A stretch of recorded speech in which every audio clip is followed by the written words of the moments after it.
Hello everyone and a warm welcome to Achievers YouTube channel. नमस्कार दोस्तों, एक official स्वागत है आप लोग का अचीवर्स के यूट्यूब चैनल पर।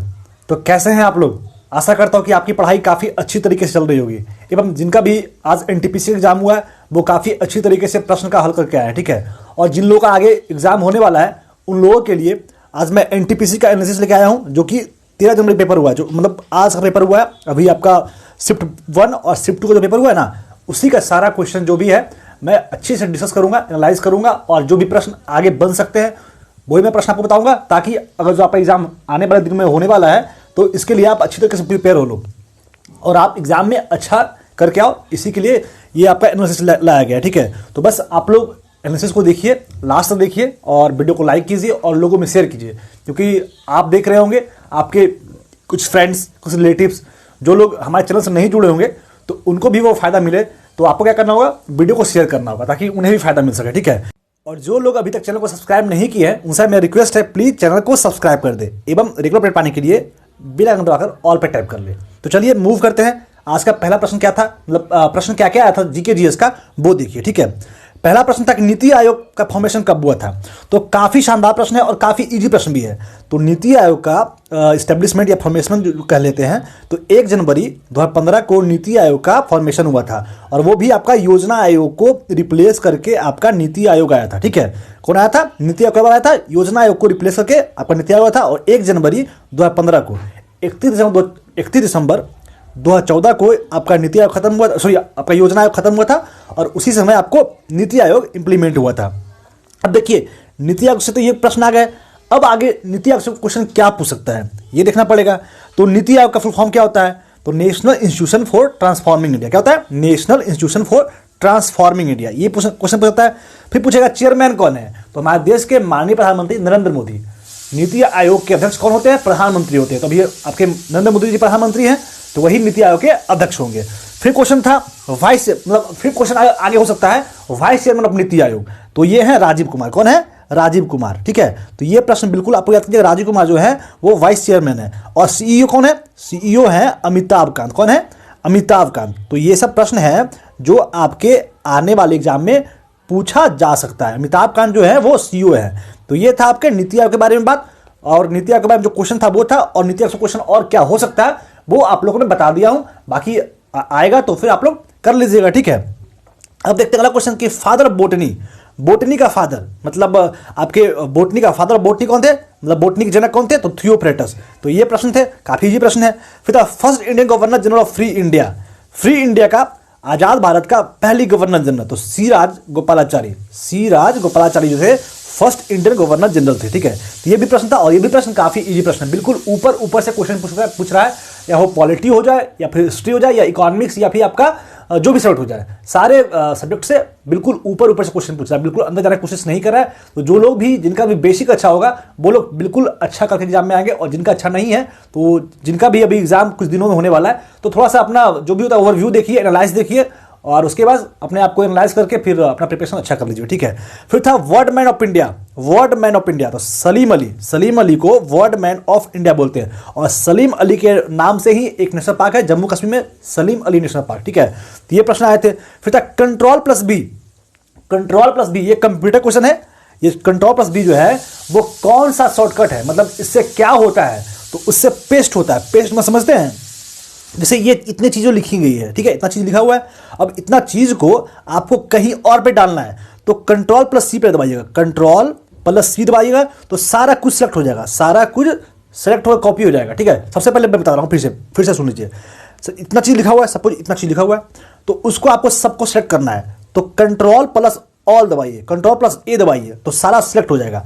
अब कंट्रोल प्लस उसको सी दबा लीजिए तो जितना लिखा हुआ है वो सारा कॉपी हो जाएगा, और वही चीज कहीं और लिखना है तो कंट्रोल प्लस भी दबा लीजिए तो वही चीजें वहां पे पेस्ट हो जाएगी। तो ये प्रश्न था कि कंट्रोल प्लस भी से क्या होता है? पेस्ट होता है। अगर ये चीजें यहां पे लिखी हुई है और उसको आपको हटाना है तो क्या करना पड़ेगा आपको? कंट्रोल प्लस एक्स करिएगा तो सारा कुछ कट हो जाएगा, ठीक है। तो ये सारे प्रश्न थे, ये प्रश्न आए थे एग्जैक्टली कि कंट्रोल प्लस बी से क्या होता है, और आगे जो प्रश्न हो सकते हैं वो मैं आपको बता दिया हूं, ठीक है। फिर था which is not part of parliament, आपका लोकसभा, राज्यसभा, विधानसभा, नन ऑफ द दीज। ठीक है, तो लोकसभा जो है पार्ट वो पार्लियामेंट का पार्ट है, राज्यसभा भी है, लेकिन विधानसभा जो है वो पार्लियामेंट का पार्ट नहीं है। तो ये प्रश्न अगला आया था कि फर्स्ट 5 ईयर प्लानिंग कौन से मॉडल पर आधारित था। जो प्रथम पंचवर्षीय योजना था वो कौन से मॉडल पर आधारित था। तो ये पहला जो था वो हेरोल्ड डोमर पद्धति पर आधारित था। फर्स्ट 5 ईयर प्लानिंग जो था वो हेरोल्ड डोमर पे आधारित था। ठीक है, ये क्वेश्चन पूछा गया। अब आगे पूछ सकता है कि सेकेंड जो आपका 5 ईयर प्लानिंग आया था, द्वितीय पंचवर्षीय योजना आया था, वो किस मॉडल पर आधारित था। तो वो पीसी महालनोबिस पर, पीसी महालनोबिस पे आपका सेकेंड पंचवर्षीय योजना आधारित था। अब देखिए, अभी रिसेंटली आपको पूछा था कि आपका किस मतलब दिन को आपके राष्ट्रीय सांख्यिकी दिवस मनाया जाता है। तो 29 जून को आगे पूछा गया था। तो ये पीसी महालनोबिस के जन्म के उत्सव पे ही आपके 29 जून को आपका ये नेशनल स्टैटिस्टिक्स डे मनाया जाता है। ये प्रश्न पूछे गए थे और ये प्रश्न आगे पूछे जा सकते हैं। तो ये सारा मैं आपको बता दिया हूं। फिर था UIDAI, जो आपके आधार पर होता है ना, UIDAI, उसका फुल फॉर्म पूछा था। तो unique identification authority of India. क्या होता है? Unique identification authority of India. तो आपको छोटी छोटी बारीकी चीज़ों को भी ध्यान देना चाहिए। ठीक है, आप लोग UIDAI देखते होंगे, अपने आधार कार्ड पर देखते होंगे, लेकिन आप लोग को कभी इतना चीज़ को माइंड नहीं किया। जो लोग माइंड किए होंगे वो लोग तो पक्का सही करके आएंगे। ठीक है, फिर था कि first women referee elected two by ICC। अब ICC के द्वारा कौन से वुमेन फर्स्ट जो थे वो रेफरी के रूप में चुने गए थे? GS लक्ष्मी जो थे वो फर्स्ट वीमेन रेफरी चुने गए थे ICC के द्वारा। ठीक है, अब देखिए, इससे अभी आपका अपकमिंग एग्जाम में एक क्वेश्चन पूछ सकता है कि आपका रिसेंटली आपका एक अभी जो ऑस्ट्रेलिया का और इंडिया का सब टेस्ट हो रहा है, तो उसमें फर्स्ट वीमेन के आपके अंपायर के रूप में चुने गए थे। ठीक है, फर्स्ट वीमेन अंपायर के रूप में चुने गए थे। तो क्लायर पोलिसेको को चुने गए थे, और वही ODI के फर्स्ट अभी आपका अंपायर रहे थे, और वही आपके टेस्ट का भी फर्स्ट वीमेन अंपायर रहे थे। ठीक है, तो ये सब प्रश्न आगे आपके एग्जाम में पूछे जा सकते हैं, तो बिल्कुल आप लोग याद कर लीजिएगा। और ये प्रश्न जो आपका क्लायर पोलिसेको है वो आपको रिसेंटली करंट अफेयर्स के लेक्चर में करा दिया गया है। तो जो लोग अभी करंट अफेयर्स के लेक्चर को नहीं देखते हैं, तो उनसे मैं रिक्वेस्ट है कि आप जाइए और अवश्य देखिए, क्योंकि वहाँ पे जो चीज़ें आपको बताई जा रही है, करंट अफेयर्स से क्वेश्चन कराई जा रही है, वो काफ़ी महत्वपूर्ण क्वेश्चन है और उससे एग्जाम में क्वेश्चन आ रहे हैं। ठीक है, तो वो आपके एग्जाम पॉइंट से काफ़ी इंपॉर्टेंट है, तो देखिए, इग्नोर बिल्कुल मत कीजिए। ठीक है, फिर था क्वेश्चन सेकेंड न्यूक्लियर टेस्ट जो हुआ था वो कब हुआ था। तो 1998 में आपके सेकेंड न्यूक्लियर टेस्ट हुआ था, जिसको क्या बोलते थे? ऑपरेशन शक्ति जो था वो फर्स्ट सेकेंड न्यूक्लियर टेस्ट का नाम था। और फर्स्ट न्यूक्लियर टेस्ट का क्या नाम था आपका? क्या नाम था? थोड़ा सा माइंड हट रहा है। स्माइलिंग बुद्धा। ठीक है, स्माइलिंग बुद्धा जो था वो आपका फर्स्ट न्यूक्लियर टेस्ट हुआ था 1974 में, और उसी का नाम था आपका स्माइलिंग बुद्धा। और सेकेंड को ऑपरेशन शक्ति, जो कि 1998 में हुआ था। तो ये सब प्रश्न आगे पूछे जा सकते हैं। ठीक है, अब देखते हैं अगला प्रश्न क्या है कि इंडिया कितनी बार ICC के फाइनल में पहुंचा है। तो इसमें जानते हैं, फाइनल में पहुंचा है, बस पहुंचने का बात है, जीतने वाला बात नहीं है। तो ऐसा 3 बार जो पहुंचा जिस पर जीता नहीं है। ठीक है, तो ये प्रश्न का आंसर 3 बार है। ठीक है, फिर था गंगा ग्राम योजना किस मंत्रालय के अंतर्गत आता है। तो मिनिस्ट्री ऑफ वाटर रिसोर्सेज के अंदर गंगा ग्राम योजना आता है। ठीक है, ये प्रश्न था। फिर था यूनाइटेड नेशन डे क्वेश्चन था। क्या था? United nation day. तो ये हर साल 24 अक्टूबर को यूनाइटेड नेशन डे मनाया जाता है। कितना तारीख को मनाया जाता है? 24 अक्टूबर को। तो ये जो है उसका डेट है 24 अक्टूबर। यूनाइटेड नेशन है ना, तो UNO यूनाइटेड नेशन ऑर्गेनाइजेशन जो आपका एस्टेब्लिश हुआ था 24 अक्टूबर 24 अक्टूबर 1945 को 24 अक्टूबर 1945 को यूनाइटेड नेशन ऑर्गेनाइजेशन आपका एस्टेब्लिश हुआ था। और उसी दिन से, इसी के मतलब डेट से आपका यूनाइटेड नेशन डे मनाया जाने लगा है। तो ये सब प्रश्न पूछे जा सकते हैं कि आपका कब स्टैब्लिश हुआ था? 24 अक्टूबर 1945 में। ठीक है, तो ये प्रश्न पूछे गए थे। ठीक है, अब अगला क्वेश्चन क्या है वो देखिए कि C++ क्या है। C++ काफी इजी प्रश्न है और बहुत बार ये प्रश्न कराया जा चुका है। C++ जो है वो एक प्रोग्रामिंग लैंग्वेज है। क्या है? एक प्रोग्रामिंग लैंग्वेज है, हाई प्रोग्रामिंग लैंग्वेज है। ठीक है, तो ये जो है कंप्यूटर क्वेश्चन है और काफी इजी प्रश्न है। ठीक है, फिर आता सिटी ऑफ पैलेस मतलब आपका कह सकते हो महलों का शहर। तो कोलकाता को महलों का शहर कहा जाता है। तो बिल्कुल स्टैटिक का प्रश्न है, और ये प्रश्न भी आपके टेलीग्राम टेस्ट में जो लोग जुड़े होंगे, तो जब भी आपका स्टैटिक का टेस्ट होता है तो वहां पे ये टेस्ट में क्वेश्चन आ चुका है। ठीक है, फिर था बुलंद दरवाजा किसने बनवाया। तो ये अकबर के द्वारा बुलंद दरवाजा बनाया गया था। तो एग्जैक्टली हुआ क्या था कि गुजरात को जब जीता था अकबर, तभी मतलब वो जीत के जश्न में वहां पे ये आपका फतेहपुर सीकरी में ये बुलंद दरवाजा का निर्माण करवाया था। तो अकबर के द्वारा बुलंद दरवाजा का निर्माण कराया गया था। एक चीज मैं आपको बता दूं कि 1905 से 1905 कह लो या फिर 70-73 ही कर लो, तो 1905 से 1930 तक जितने सारे चीज़ें हुई हैं, 1905 से 1930 तक बीच में जितने सारी चीज़ें हुई हैं, वो सारी चीज़ों को आप एक बार याद कर लीजिए, क्योंकि वहाँ से क्वेश्चन आपको पूछा जा रहा है। तो आप लोग एक बार एनालाइज कीजिएगा तो आपको रियलाइज होगा कि जो बोल रहे हैं वो बिल्कुल सही बोल रहे हैं, वहाँ से क्वेश्चन बिल्कुल आ रहा है, इन दोनों के बीच में आ रहा है। इवन आपका 70-73 का रूटीन भी देख लीजिएगा, वहाँ से भी क्वेश्चन आ रहा है। तो वो सारी चीज़ें हैं जो आपके हमेशा क्वेश्चन पूछा जा रहा है, तो एक बार देख लीजिएगा, ठीक है। फिर था आपका article related to governor. Governor कौन से आर्टिकल को इंगित करता है, यानी गवर्नर जो है वो संविधान के कौन से आर्टिकल में, मतलब गवर्नर के बारे में कौन से आर्टिकल में व्याख्या किया गया। तो 153 में आपको बताया गया कि हर देश में, हर राज्य में एक गवर्नर होगा, ठीक है। तो वो जो है 153 आर्टिकल के अंतर्गत आपके गवर्नर के बारे में बातें हुई की गई हैं, ठीक है। फिर था statue of unity. Statue of unity का निर्माण कहाँ कराया गया, तो गुजरात में, गुजरात के केवड़िया डिस्ट्रिक्ट, गुजरात के केवड़िया डिस्ट्रिक्ट में स्टैच्यू ऑफ यूनिटी का निर्माण कराया गया, ठीक है। तो ये केवड़िया डिस्ट्रिक्ट पूछा नहीं गया। अब आगे पूछा था कि आपका जो केवड़िया मतलब स्टैच्यू ऑफ यूनिटी जो है वो किस, गुजरात के किस जिले में बनाया गया, तो केवड़िया डिस्ट्रिक्ट में। अब पूछा जाएगा कि आपको जो स्टैच्यू ऑफ यूनिटी बनाया गया है वो किस मतलब नदी के मुहाने पर, किस मुहाने नहीं, किस नदी के किनारे है, तो ये नर्मदा नदी के किनारे आपका स्टैच्यू ऑफ यूनिटी है। और पूछा आगे कि इसका हाइट कितना है, तो 182 मीटर हाइट है।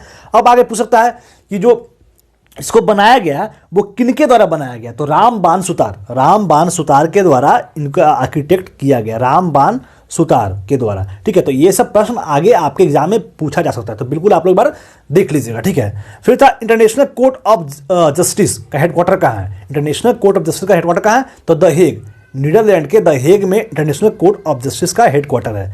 फिर क्वेश्चन था कि कौन सी वर्ष में 21 से 18 वर्ष की उम्र में मत देने का अधिकार कर दिया गया। पहले जो था 18 वर्ष मतलब 21 वर्ष में लोग मत देते थे, लेकिन बाद में से 18 वर्ष का एज कर दिया गया, मतलब मत देने का। तो ये 1989 में 61वीं कॉन्स्टिट्यूशन अमेंडमेंट, 61वीं संविधान संशोधन के अंतर्गत 21 वर्ष से 18 वर्ष की उम्र में मत देने का अधिकार बना दिया गया, ठीक है। और मत देने का अधिकार जो है वो एक लीगल अधिकार है, ठीक है, कानूनी अधिकार, मतलब ये वैध नहीं है कि आपको देना ही है, ये बस एक कानूनी अधिकार है, ठीक है। तो ये था। फिर क्वेश्चन था इनमें से कौन से अलग है, ठीक है। ये आपका कह सकते हो, इसको जीएस भी कह सकते हो या रीजनिंग कह सकते हो। तो ये सिंधु, ब्रह्मपुत्र, गंगा या गोदावरी।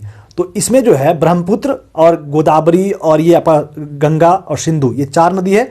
तो आप चारों में डिफरेंस कुछ दिख रहा है आपको, सिंधु, ब्रह्मपुत्र और गंगा, सिंधु, ब्रह्मपुत्र और गंगा, ये सारी जो नदी हैं वो आपके हिमालय से निकली है, लेकिन गोदावरी जो है वो एक पेनिनसुलर रिवर है और ये साउथ इंडिया में बहती है, ठीक है। तो गोदावरी जो है वो सबसे भिन्न है, ठीक है। ये प्रश्न था। फिर था भूपेन हजारिका कौन से राज्य में संबंधित है, जो भूपेन हजारिका जो थे वो किस राज्य से आपके संबंध रखते हैं, तो असम से। जो लोग जानते हो कि आपके भूपेन हजारिका पुल अभी बना था, तो वो कहाँ बना था, तो असम में बना था, ठीक है। तो ये जो है भूपेन हजारिका जो है वो असम से संबंधित थे। तो ये प्रश्न आपके एग्जाम में पूछे गए थे। फिर क्वेश्चन था कि सलीम अली नेशनल पार्क वो कहाँ है, तो जम्मू कश्मीर में सलीम अली नेशनल पार्क है। ये प्रश्न थे। अगला क्वेश्चन था WHO का हेडक्वार्टर्स कहाँ है, WHO का हेडक्वार्टर्स कहाँ है, तो स्विट्जरलैंड के जेनेवा में WHO का हेडक्वार्टर्स है। इसका हेड का याद कर लीजिएगा, कौन है, टेड्रोस अधनॉम वगैरह है, जो भी इसको एस्टैब्लिश कर दिया गया था, वो सब सारी चीज़ों को आप लोग देख लीजिएगा, ठीक है। हेडक्वार्टर से क्वेश्चन आ रहा है, हेड से क्वेश्चन आ रहा है, तो बिल्कुल आप लोग मिस नहीं कीजिएगा, चीज़ों को याद कर लीजिएगा, ठीक है। फिर था यूरोपियन यूनियन का हेडक्वार्टर्स कहाँ है, यूरोपियन यूनियन का हेडक्वार्टर्स कहाँ है, तो ब्रुसेल्स, बेल्जियम के ब्रुसेल्स में यूरोपियन यूनियन का हेडक्वार्टर्स है। देख लीजिए यहीं पे आपका हेडक्वार्टर से 2 क्वेश्चन हो गया। तो जितने भी इंपॉर्टेंट हेडक्वार्टर्स है सारे को एक बार रट्टा मार लीजिएगा, ठीक है। फिर था स्वराज पार्टी का फॉर्मेशन कब हुआ था, तो 1923 मैं बोला था ना कि 1900 से आपका 1905 से 1930, ठीक है। तो यहाँ देख लो 1923 में ही आ गया। तो 1923 में आपका स्वराज पार्टी का फॉर्मेशन किया गया। कब किया गया, 1923 में स्वराज पार्टी का फॉर्मेशन किया गया, ठीक है। और कौन किया था इसका, आपके मोतीलाल नेहरू, पंडित जवाहरलाल नेहरू के पिता मोतीलाल नेहरू और चित्तरंजन दास, ठीक है। आपका मोतीलाल नेहरू और चित्तरंजन दास के द्वारा आपके ये मतलब स्वराज पार्टी का फॉर्मेशन किया गया था। ये प्रश्न थे। अब अगला क्वेश्चन है कि 1929 का कांग्रेस के लाहौर सेशन में कांग्रेस के प्रेसिडेंट कौन थे, जो 1929 में आपका कांग्रेस का अधिवेशन हुआ था लाहौर में, उसके प्रेसिडेंट कौन थे, तो जवाहरलाल नेहरू। जवाहरलाल नेहरू जो थे वो आपके 1929 में कांग्रेस के प्रेसिडेंट, कांग्रेस के जो अधिवेशन हुआ था आपका लाहौर में, उसके आपके प्रेसिडेंट थे। तो देखिए आपके लिए कल आपका एक वीडियो आएगा जो कि कांग्रेस के बिल्कुल बिल्कुल पूरे कांग्रेस का ओवरव्यू रहेगा। कांग्रेस का जो भी पूरे पहले जो मीटिंग हुआ, कब उसका एस्टेब्लिशमेंट हुआ है, तो उसमें आपका एमसीक्यू के थ्रू में होगा। एमसीक्यू होगा लेकिन वो एमसीक्यू नहीं हुई होगा, कह रहा हूँ एमसीक्यू होगा लेकिन एमसीक्यू नहीं रहेगा। मतलब समझ रहे हैं, मतलब उसमें एमसीक्यू के द्वारा पूरे चैप्टर्स को आपका ओवरव्यू मिल जाएगा। ठीक है, तो एमसीक्यू आप देख रहे हो, चार चैप्टर्स पढ़ रहे, बात बराबर है। ठीक है, तो वो आपको बहुत ही शानदार तरीके से वीडियो लाया जाएगा आप लोग के लिए कल।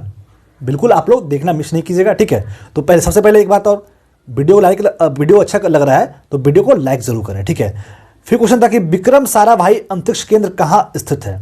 तो तिरुअनंतपुरम में। कहाँ है? तिरुअनंतपुरम में विक्रम साराभाई अंतरिक्ष केंद्र स्टैब्लिश्ड है।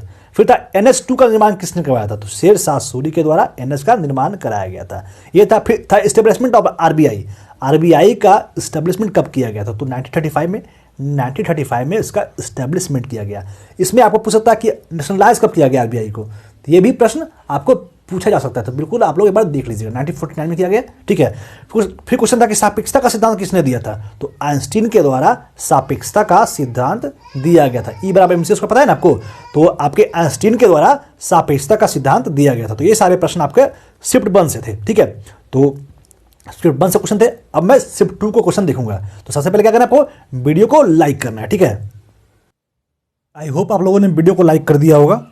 तो चलिए फटाफट अब शिफ्ट 2 को देख लेते हैं। ठीक है, तो मैं इतना स्पीड इसलिए रखता हूं ताकि वो आपका जो भी लेक्चर है आपका शिफ्ट 1 और शिफ्ट 2, क्योंकि आपके पास समय बहुत कम है, आपको बहुत सारी चीज़ें पढ़ने हैं। तो शिफ्ट 2 और शिफ्ट 1 का सारी चीज़ों को समय मैं 20 से 25 मिनट में आपको दे दूँ। ठीक है, तो इसलिए मैं तो स्पीड थोड़ा तेज रहता है। आप लोग कोऑपरेट कीजिएगा, आप लोगों को क्वेश्चन बिल्कुल स्पष्ट रूप से दिख रहा होगा और समझ में भी आ रहा होगा। ठीक है, तो चलिए देखते हैं शिफ्ट 2 का पहला क्वेश्चन था कि बॉक्साइट का सबसे बड़ा खान भारत में कहाँ स्थित है? तो ओडिशा में आपका बॉक्साइट का सबसे बड़ा खान अवस्थित है। कहाँ है? ओडिशा में। ठीक है, फिर था ASCII का फुल फॉर्म। तो American standard code for information interchange. American standard code for information interchange वो होता है ASCII का फुल फॉर्म। देखिए वैसे प्रश्न, जैसे प्रश्न तुमको आपको पता नहीं होगा, जैसे सपोज ये प्रश्न है तो इसका फुल फॉर्म आपको पता नहीं होगा, तो बिल्कुल आपको अंदाजी नहीं मारना है, अंदाजिफिकेशन वाला काम नहीं करना है। जब वैसा प्रश्न आपको पता है 100% आप जिसमें श्योर हो वही क्वेश्चन लगाओ। अदरवाइज क्या कि आप लोग सही तो नहीं करोगे, निगेटिव लेके चले जाओगे। ठीक है, तो इस चीज़ों से बिवेयर होना रहना। ठीक है, बिल्कुल गलती नहीं करना है। फिर देखिए अगला क्वेश्चन था फीमेल लिटरेसी रेट इन 2011।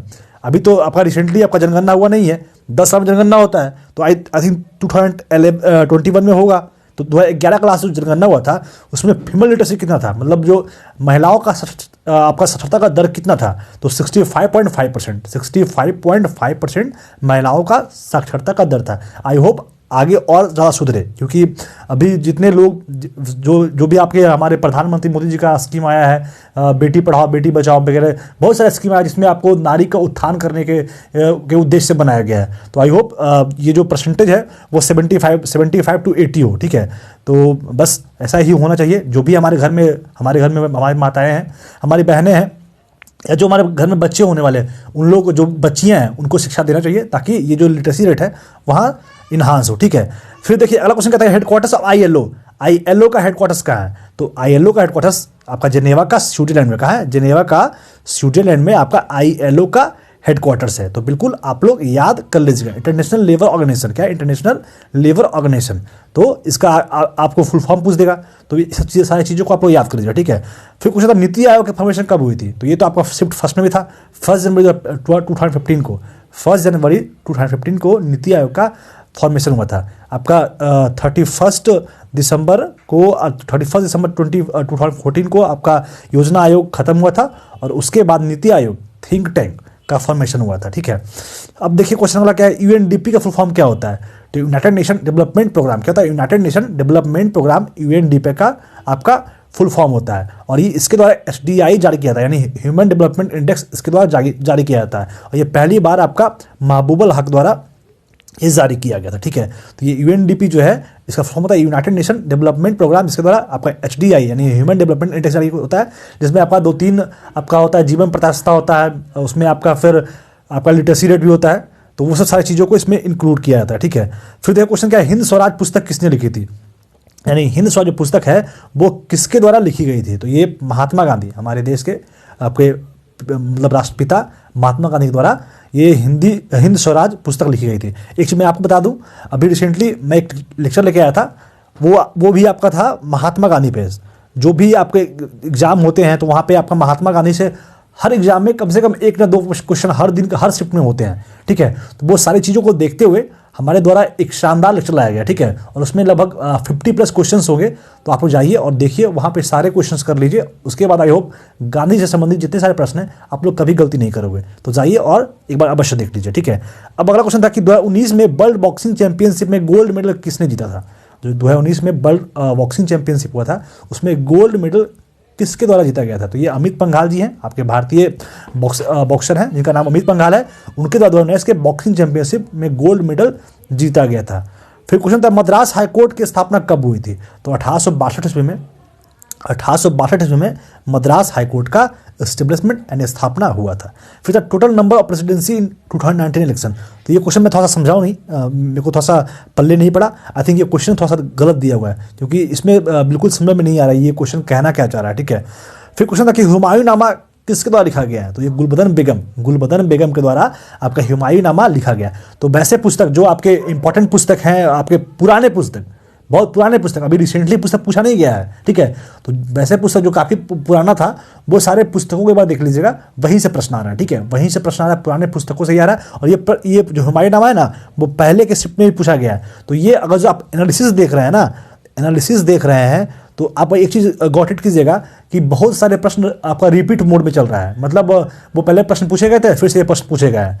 तो अगर आप एनालिसिस देख रहे हो तो वहाँ से आपको एक फ़ायदा होने वाला है कि अगर आपका एग्जाम कभी होने वाला है तो एक 2 प्रश्न है ना वैसा कि आपको बिल्कुल दिख जाएगा सेम क्वेश्चन।